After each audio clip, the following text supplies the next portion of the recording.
He threw her out into the freezing cold, pregnant. But what she did next, no one was prepared for. When I first saw her curled up on that frozen porch, my breath caught in my throat because I realized she was still waiting for him. The January wind howled like a restless spirit, and each gust felt like a slap against my face. Icicles hung from the eaves like shattered glass, and her fur was dusted white with frost. I'd heard the neighbor had chased her away just days before, but I never expected to find her lingering at the same doorstep. Her ribs pressed against the rough boards, and every shallow breath she took sent tiny clouds into the air. My heart froze that moment. I locked eyes with her. Those dark pools of sorrow looked right through me, as if she recognized some sorrow in my own soul. Around us, the world was a silent white wasteland, but in her gaze I heard a plea louder than any howl of the wind. I hesitated, torn between stepping closer and fleeing from the raw grief in her eyes. The snow beneath my boots crunched with an accusing finality. Here she was, abandoned and still faithful. My fingers went numb as I reached out, but I stopped, afraid she might bolt or lunge. Instead, she pressed a paw against the porch step, urging someone, anyone, to come back. I remembered the neighbor's words, cold as the morning air. She's nothing but a stray now. Let her fend for herself. I thought at the time he meant it as kindness, that he believed she'd find a new home or wander off into the woods. But as I watched her wait, I realized his cruelty ran deeper than I'd imagined. The wind shifted. Snow swirled in dizzying spirals around us, transforming the yard into a ghostly dance. She didn't flinch. She didn't move. She simply stared, steadfast. It looked almost defiant, like she refused to accept that she no longer belonged there. My chest tightened at her resolve. I wanted to call out, to tell her she was safe now, that I would help her. But the words froze on my tongue. Instead, I knelt and studied her face. There was a gentle intelligence in her expression, a calm that seemed almost holy. I felt a pang of shame, realizing I had judged her owner too harshly for his harshness, without knowing the depth of her loyalty. A single tear slid down my cheek as the wind threatened to freeze it solid. She watched it fall, tilting her head with soft curiosity. In that moment, I sensed something impossible. She understood my sorrow. She knew my silent promise to keep her safe. My pulse thundered so loudly, I was sure she could hear it. I remembered thinking how easy it would have been for her to vanish into the woods, to follow her instincts and find another shelter. Yet here she remained, bloodied paws pressed to wood that belonged to someone who had thrown her out. Why? What bond kept her tethered to that cruel threshold? My heart ached with questions I couldn't answer. I glanced at the neighbor's window, dark, empty. His hearth probably glowed with warmth inside, the sound of his footsteps muffled by walls. She could have gone there, but she chose not to. She chose this frozen loneliness, trusting he might return, hope shimmering in her soul like an ember refusing to die. I caught myself hoping he'd come back too, as if redemption belonged only to him. But then I realized the real miracle was here, in this patient creature who still believed in kindness from the cruel. My knees pressed into the icy ground, and I felt smaller than I'd ever been. "Come here, girl," I whispered, voice cracking. But she didn't budge. Her loyalty held her fast. I swallowed hard, chest tight with emotions I could scarcely name. Sorrow, wonder, fear, awe. Her gaze held mine as though she trusted me to understand her story without a single word. I thought I'd seen loyalty in the hunters I once knew, in the bonds between men and their hounds. But this was different. This was something sacred, raw, an unspoken promise of forgiveness. And in that promise, I felt something shift inside me. Shadows stretched across the yard as afternoon surrendered to an early dusk. The cold deepened, biting at my ears and fingers, Yet I stayed rooted, entranced by her silent vigil. I felt tears freeze on my lashes, but I did not blink, unwilling to break the fragile connection forming between us. "I thought you'd just wander off," I said aloud, voice echoing on the wind. "I thought you'd leave and be gone, and that would be the end." She inhaled sharply, nostrils flaring, as if surprised I could read her mind. Then she let out a low breath, half sigh, half plea. My heart pounded in my chest, mind racing with what I should do next. But before I could move, a flake of snow landed on her muzzle, melting instantly into a glistening droplet. She lifted her head and gave me a look that shattered whatever I thought I knew about animals and their hearts. I wanted to stay, to watch her until the stars came out, but the cold began to seep into my bones. Reluctantly, I stood, staring down at her. Her tail twitched once, then settled. The promise in her eyes was clear. She would wait. I turned away, every step an agony, my chest tight with the weight of her trust. She did not move.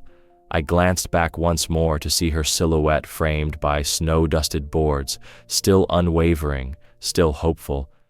But then I shook my head. I thought that was all there was to it. She was just a dog, waiting for a master who would never return. My boots crunched over the ice as I walked back home into my own warm darkness, turning the moment over in my mind. I told myself she would leave, find food, find shelter. I convinced myself the scene would haunt me for a moment, and then fade away, like the last gasp of a dying winter breeze. But back then, I did not yet know why she was waiting. That evening, when the sun dipped below the pines and the world turned a bruised purple, I saw her rise from the porch with that same slow, deliberate pace. My breath curled in the cold air as I watched her tail tuck low, then lift stiffly as she trotted toward the tree line. I thought it was just another wander, just a dog seeking scraps under the stars. I followed at a distance, boots crunching in the half-frozen grass. The forest smelled of damp pine needles and last year's leaves. She slipped between two birches and disappeared. For a long moment, I thought I'd lost her. Then I caught the faint rustle of fabric. There, beneath a leaning log, was a nest of matted cloth and straw, and tiny, shivering bodies nestled inside. My heart slammed against my ribs. 4 pups, no bigger than fist-sized stones, whined softly. Their coats were as ragged as their mothers, flecked with grime and frost. She stood sentinel at the edge of their den, eyes never leaving me. My fingers convulsed in the jacket pocket where I'd stuffed my gloves. I crept forward, and she didn't growl or bare her teeth. Instead, she dipped her head, as if to say, "They're mine. Keep your distance." Then, without a sound, she turned and vanished deeper into the woods. I waited, shivering, until the sky bruised fully into night.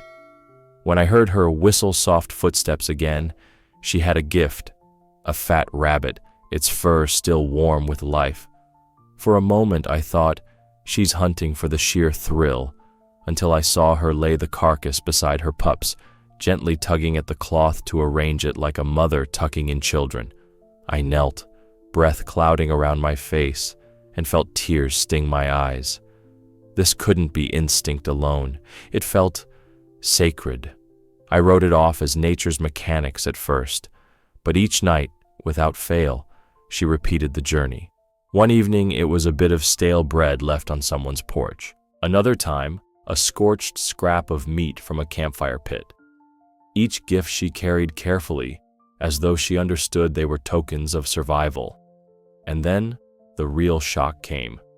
One morning, I saw her stagger back toward the village at dawn, pelvis bleeding, fur matted with brambles. She slowed at my gate, head drooping, but her eyes burned bright with purpose. She'd gotten stuck, I realized. The pups would have starved if she hadn't risked everything to feed them. I pressed my hand against the cold glass of my window and watched her lower the tiny bundle of cloth in front of my door, then limp away without looking back. My heart twisted so fiercely I felt I might pass out. I thought that was where the story ended, but nature had another plan. That very night, as a blizzard roared in, I slipped outside with a flashlight. Soft whimpers led me to the den. By then, the pups were huddled together for warmth, crying for their mother. I reached down, and they nuzzled my glove finger, cold little hearts beating against my palm. Behind me, a shadow slid from the trees. She emerged, claws crunching on the ice, and stopped 2 yards away. Our eyes met, and I swear I heard gratitude in her panting. She sat on her haunches, fur coated with snow, and let out a low, quivering sigh, half relief, half prayer. My mind reeled. Here was this abandoned dog, risking injury and starvation, returning night after night through biting cold just to keep her litter alive, and still she came back to that porch as if she believed someone would open the door. I dropped to my knees, the wind clawing at my jacket, and held out a piece of jerky I'd taken from the house. She took it gently between her teeth, then sat back and stared at me as though she recognized something in my own hungry eyes. I thought it was simple instinct driving her, but she carried it out with some sacred faith I can't explain. That night, I realized I was no longer a mere observer. I had become part of her story, bound by the same unspoken promise to protect those who depend on you, no matter the cost. And in the echo of her paw steps fading into the storm, I understood that real devotion isn't born of guarantee or reward. It's forged in the fierce will to keep faith alive, even when everyone else has given up. That afternoon, the sky was a bruised slate, and the air held a rumor of more snow to come. I'd been inside, thumbing through an old hunting magazine, when I heard a soft scraping at the door. My heart stuttered. Something made me think it was her. I crept to the window and saw, to my shock, a crust of torn bread laid carefully against the threshold. I pressed my forehead to the glass, breath fogging the pain, wondering why she would offer such a gift to the man who'd thrown her out. I slipped on my boots and opened the door, the hinges groaning in protest. Flakes drifted down as I stooped to pick up the bread, stale, half frozen, but placed with solemn intention. My fingers trembled as I traced the ragged edges. I thought this was her way of begging forgiveness for something she didn't understand, or perhaps a peace offering, even though he'd been anything but peaceful. She looked him in the eyes, and there was no hatred, only a plea to stay by her side. The words echoed in my mind like a benediction. I waited, shivering, for her to emerge from the tree line. When she appeared, her coat was streaked with mud and blood, but she carried herself with regal dignity. She watched me cradle the bread, tail wagging in small, hesitant pulses. It felt sacrilegious to intervene in her ritual. I wanted to call out, warn her he might hurt her again, but the look in her eyes stopped me. Careful as a monk laying down an offering, she padded forward and settled a few paces away, head bowed until I closed the door behind me. I propped the door ajar and whispered, "Is that enough?" She lifted her gaze to the empty window, as if expecting him to appear any moment. I thought now he would finally accept her. But then I realized acceptance wasn't what she sought. It was something deeper, a need to bridge the chasm of betrayal with an offering of trust. I felt a tear tremble on my cheek as the wind bit through my jacket. That night, under a sliver of moonlight, I followed her again. She did not flinch when I trailed her into the woodlot. I found the nest, a shape half swallowed by snow, and heard a tiny whimper. Before I could step closer, she emerged, gripped something in her jaws. My breath froze in my chest as she laid down a trembling puppy at the nest's edge, nudging it gently into the circle of ragged cloth. Then she looked back toward the house, as if daring someone to claim her child as their own. I knelt beside the den, and the pup nuzzled my glove with starvation in its bones. My throat constricted. This was no longer instinct. It was an act of sacrifice. She offered her own offspring to the very doorstep that had spat her out. The thought made me stagger backward against a pine trunk, heart pounding so fiercely I feared it might burst through my ribs. Snow began to swirl in violent spirals, and she rose, standing tall on a mound of frozen needles. My pulse thundered. I could smell the musky heat of her breath against the frosted air. She turned her head slowly, eyes fixed on the fallen pup against the harsh brightness of the snow. She watched him, protector and betrayer, and in that gaze I saw a depth of forgiveness I'd only ever imagined in fairy tales. I pictured the neighbor opening that door, finding first stale bread, then a helpless pup. Would he soften then? I thought, now he would finally accept her. But I could feel the lie of that hope shattering like thin ice underfoot. He had no inkling of what he'd done, no memory of the bond broken. She, however, remembered everything, the warmth of his hand on her coat, the lull of his voice calling her name, and still she came back with offerings. I stood in the silent forest, wind tugging at my collar, witnessing the unthinkable. Her ribs moved in a slow, determined rise and fall, a metronome of steadfast love. I pressed my palm against the rough bark as if to anchor myself to reality. Under the moon's cold glare, she let out a soft whine, not for fear or hunger, but for recognition, for justice in the court of her own heart. I slipped away before she noticed me, torn between awe and dread. Back at home, I stood by the door long after I'd locked it, imagining footprints leading to the porch, tiny paw prints pressed into the thin dusting of snow.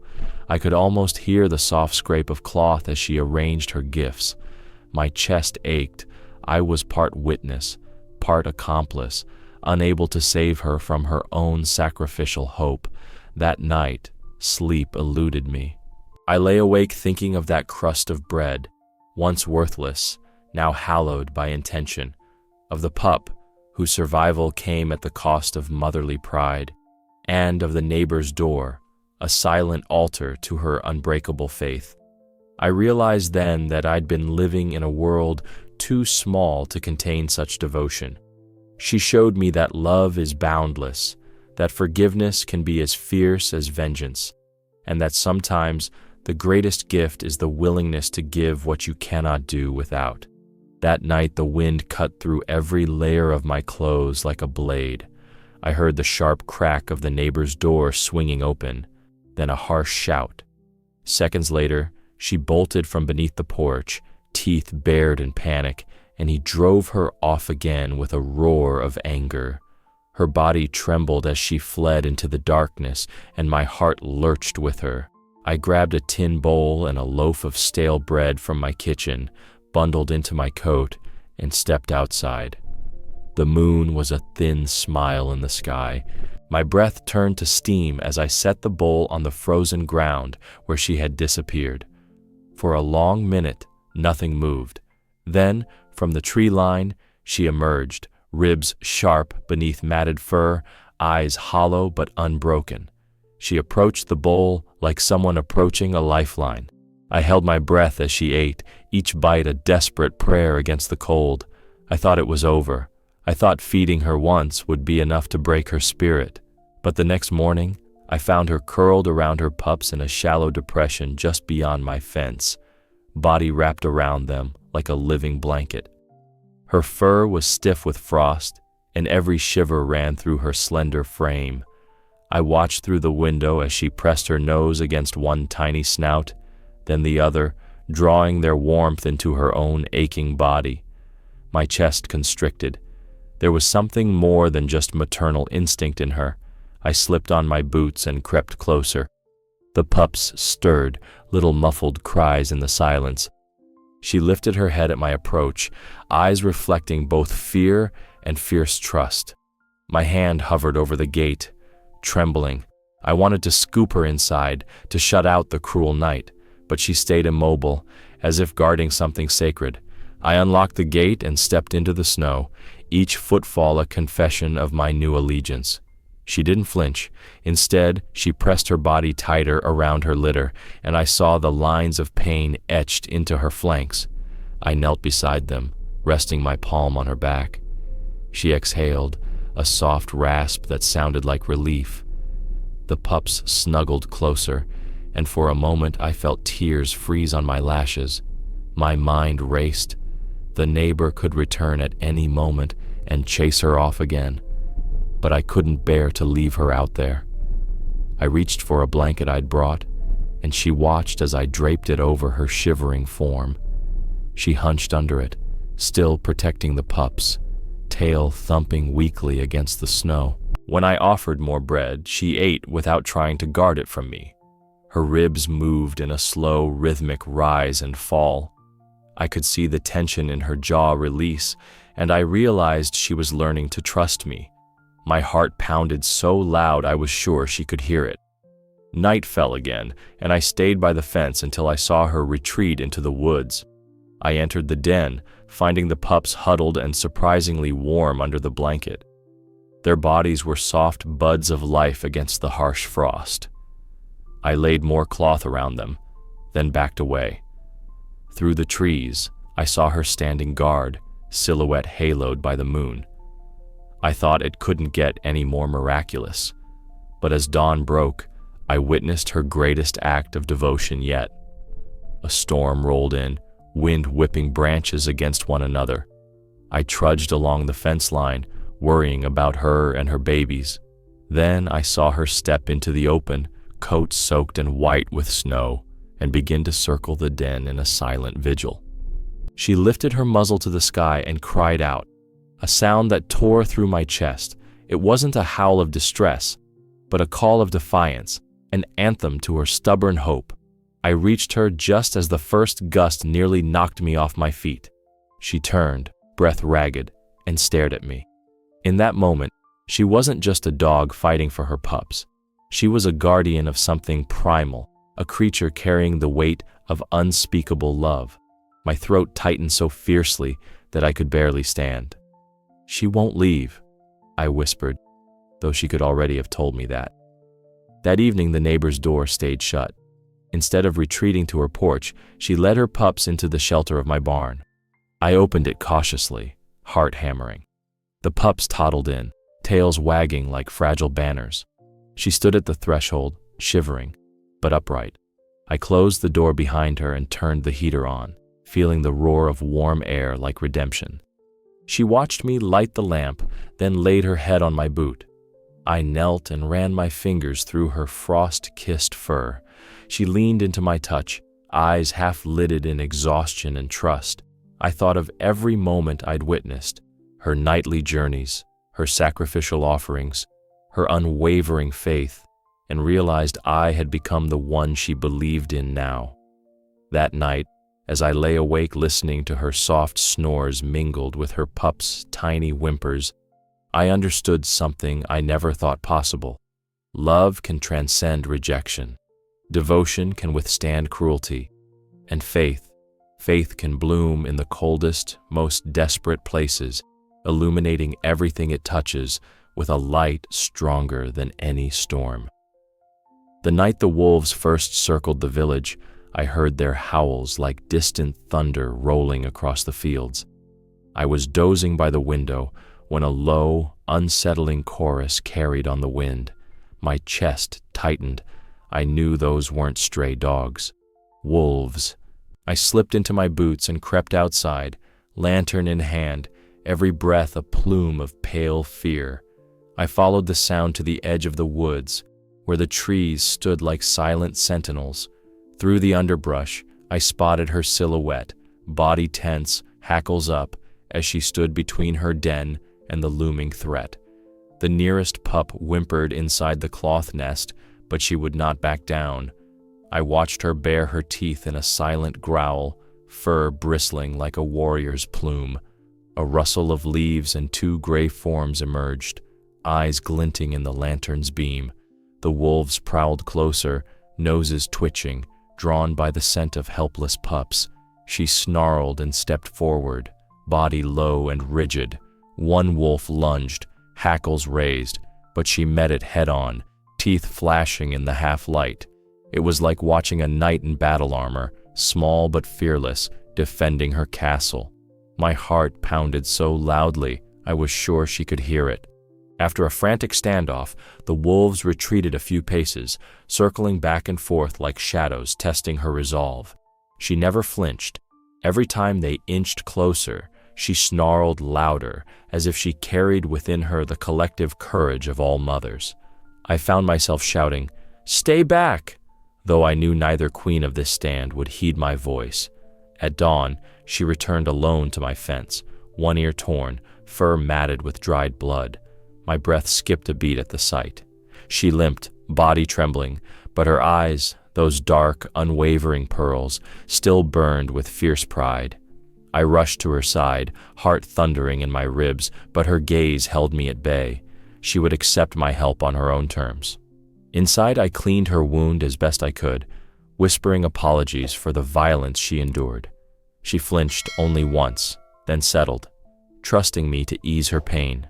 I pressed a rag soaked in warm water against her flank, and she leaned into my palm, breathing ragged. I felt tears sting my eyes.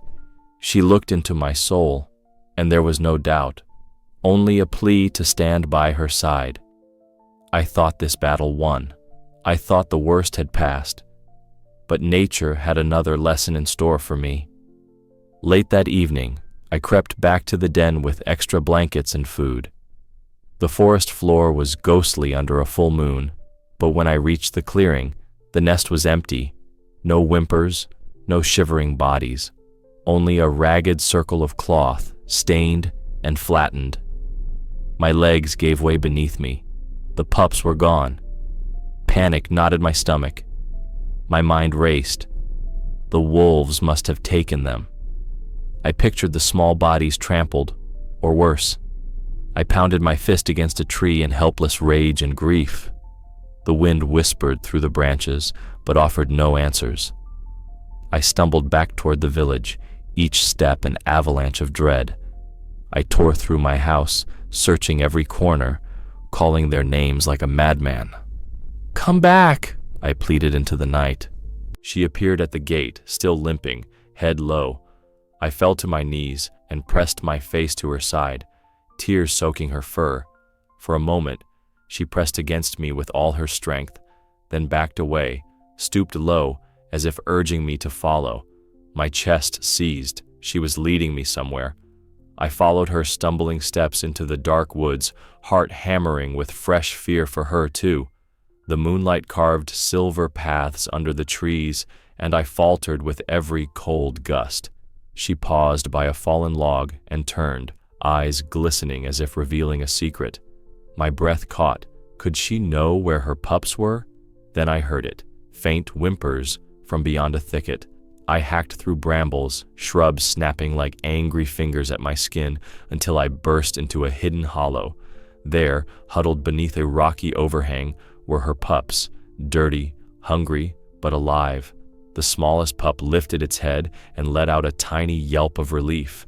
She sank to her belly, tail thumping the ground in joy, and her body trembled not from fear, but from release. I knelt beside the den, stumbling over my own shock. I flung my arms around her and the pups, hugging them as snowflakes drifted in like blessings. She looked up at me, eyes shining fiercely. It wasn't instinct that brought her here. It was a sacred bond, a guide born of love stronger than any threat.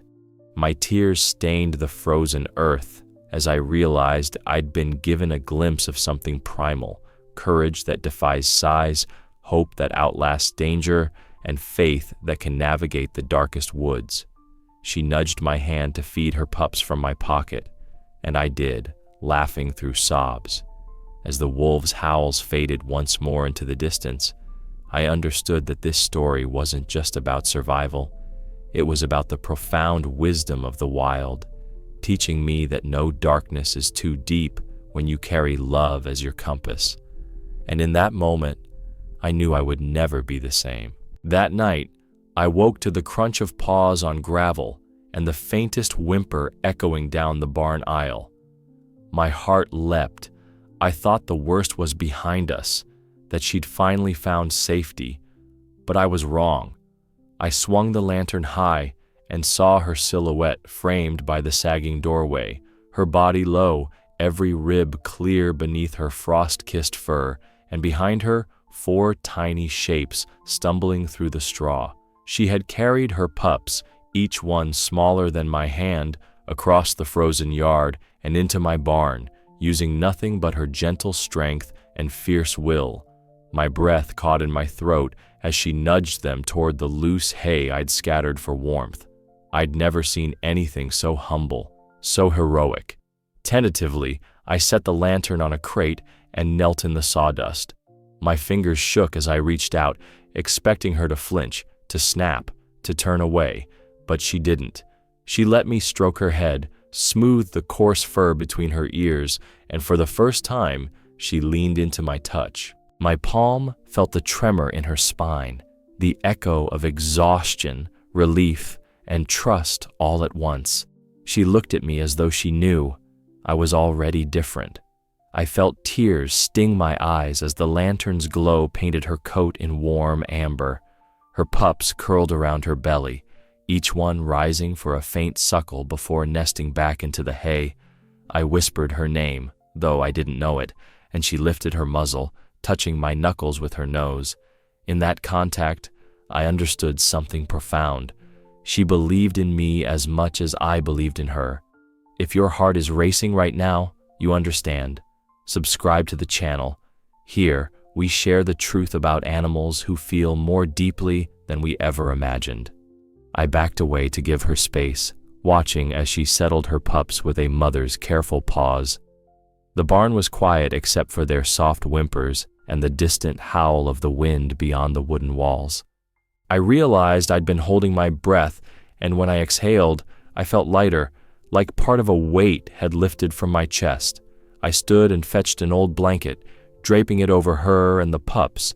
She pressed closer to them, shivering despite the extra layer, but her eyes never left mine. I returned with a bowl of warm water and scraps of meat, laying them on a low plank. The pups stirred, and she guided each to the food, gently nudging them one by one. My voice caught in my throat as I watched her instruct them with a quiet authority I'd never attributed to a dog before. As I leaned against the barn door, I reflected on how far we'd come. Not long ago, I would have passed her by without a second thought. Now, I stood here, protector and witness to a miracle made flesh and fur and bone. I felt tears warm on my cheeks, tears I welcomed because they signaled that my heart had grown. Night deepened around us, the barn's single bulb flickering as if in breath with her. When I finally moved to leave, she lifted her head and let out a low sigh, almost a sigh of contentment. Her body relaxed, the tension drained away, and for the first time, I saw peace in her expression. I shut the barn door quietly, lantern swinging by my side. Outside, the wind had died, leaving only a hush that felt respectful, almost reverent. I lingered on the porch, shoulders loose for the first time in days, and thought I'd never felt more alive. But I didn't yet know the full price of that miracle. That morning, I set out into the woods to gather firewood, unaware that the sky was already closing in around me. The first snowflakes were soft and lazy, then suddenly thick and unforgiving, whipping through the trees with a white fury. I pressed on, trusting I knew the route back, but within minutes, every landmark I recognized vanished beneath the swirling drifts. The pines became specters. The trail dissolved into a silent wasteland. Panic fluttered in my chest like a trapped bird. My boots sank ankle-deep in powder, each step more exhausting than the last. The barn, our refuge, lay somewhere behind me, but I had no sense of direction. My lantern's flame danced in the gusts, flickering out, and leaving me in a world of gray and black. I shouted her name, my voice swallowed by the storm. Memories of her bravery swelled in my mind, the nests she'd built, the pups she'd saved. I felt a fierce urgency to return, but the woods closed in like prison walls. My heart pounded so loud I thought she might hear it. I staggered off the trail, seeking any hint of familiarity, but the wind shredded each sound before it could reach my ears. Then, as I rounded a snow-drifted stump, my lantern popped and died. Darkness crashed in, and I slid to my knees, chest heaving. I thought, this is it, lost forever in nature's unforgiving cage. My fingers grew numb, and tears froze on my cheeks. I closed my eyes, bracing for despair. A bark sliced through the storm, sharp, insistent, impossibly close. My pulse soared. She was here. "Bella?" I croaked into the wind. The bark came again, a signal cutting through the white noise. I scrambled to my feet, calling as I stumbled forward. For a moment, I was blinded by the gale. Then a dark shape appeared in the swirling snow, a silhouette I knew better than any map. She pressed forward, pausing to look back, ensuring I followed. In that instant, awe washed over me. How did she find me? How did she know where to guide me? I reached out blindly and felt her warm flank against my glove. Her tail thumped once, twice, steadying me. I wrapped an arm around her neck, clinging to her as if she were a lifeline. Each step she took forged a path through the blizzard, her paws carving a trench for me to follow. She led me like a mother guiding a blind man, every cautious step, every pause to check the way, filled with unwavering care. Her breath steamed in the frigid air, and I leaned into her warmth, willing my frost-bitten fingers to circulate again.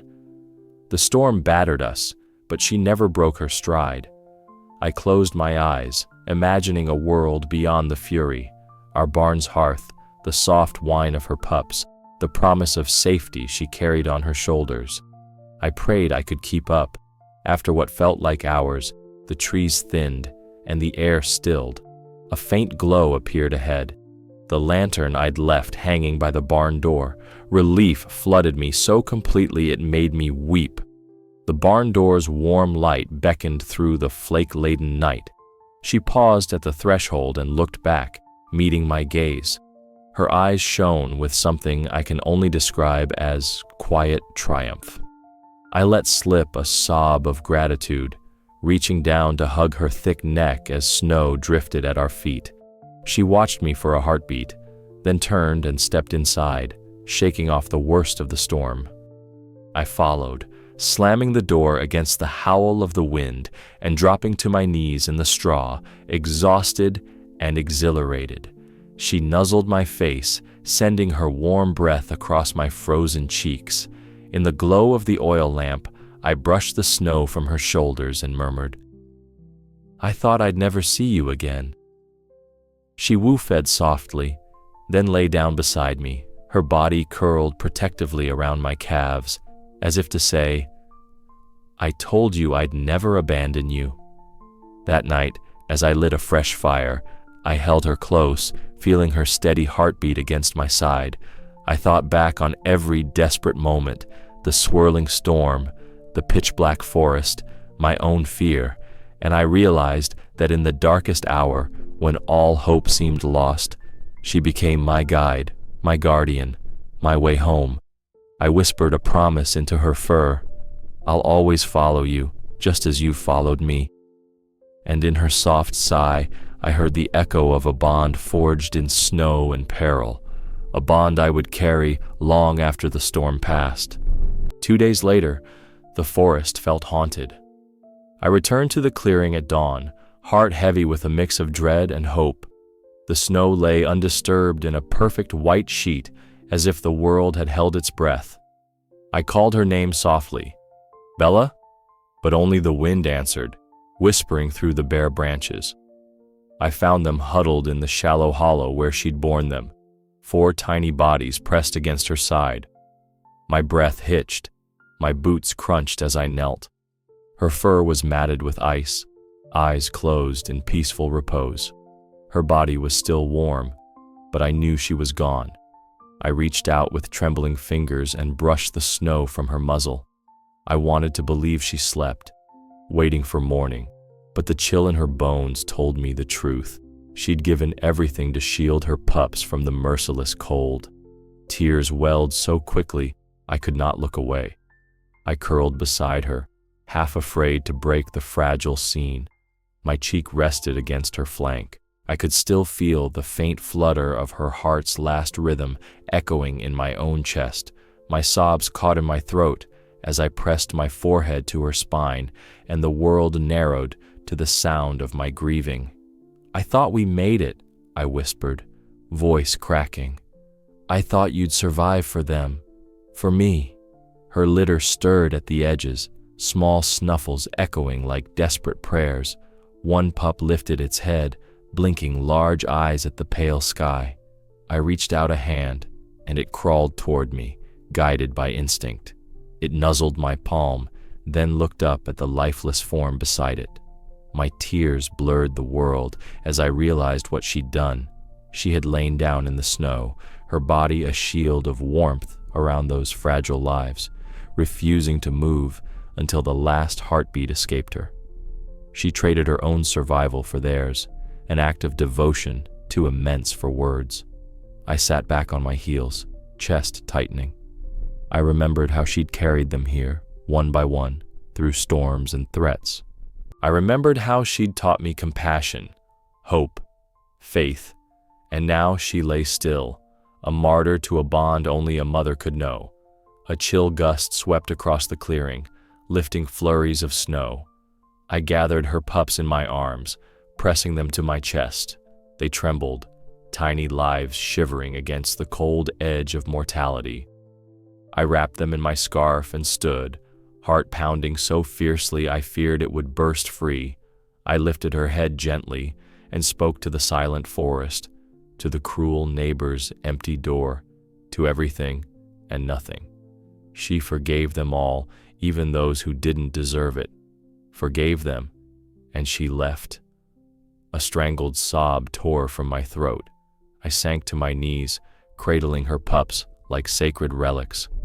The sun rose weakly over the trees, painting the snow in pale gold. In that quiet light, I could almost see her reach out one last time, guiding them into a future she would never know. I found myself whispering apologies into the still air. Sorry I couldn't save you. Sorry I couldn't stop the cold. Sorry I didn't understand sooner. But forgiveness, I realized, was her gift to the world, her final lesson. She'd shown me how to love beyond fear, how to believe when all seemed lost. Behind me, a soft rustle made me look up. One pup, the smallest of the litter, had wriggled free from my scarf and now stood at my feet. It tilted its head and met my gaze with those deep, knowing eyes. My chest constricted. It was the same look I'd seen in her eyes so many times. A plea to believe, a promise that life endures. I knelt and held out my hand. The pup stepped forward, pressing its warm nose against my palm. A shiver ran through me, not from the cold, but from awe. In that moment, I felt her presence, her spirit alive in this fragile creature who had refused to stay hidden. I scooped it up, cradling it against my heart as the other pups stirred in the scarf. The smallest one nestled against me, and I whispered into its fur, "You are her miracle." My tears fell freely now, but they felt like release, like baptism into a world made larger by her sacrifice. I tucked the pups into my coat and made my way back through the trees, every step a vow. I would give them life and love, everything she couldn't, and I would tell her story to anyone who would listen, so the world would know what true devotion looks like. As I emerged into the clearing by my barn, I paused and looked back at the spot where she lay. A single ray of sunlight broke through the clouds, illuminating the snow with a soft glow, as if blessing her rest. I whispered, "Goodbye, brave heart," before turning to the future she had secured. I understood then that her legacy was not grief, but hope. She had forgiven cruelty with kindness, battered the storm with courage, and showed me that love can transcend even death. If your heart is full of awe right now, write, "Nature is wiser than us." If you too believe that animals remember kindness, right, we are not alone in this world.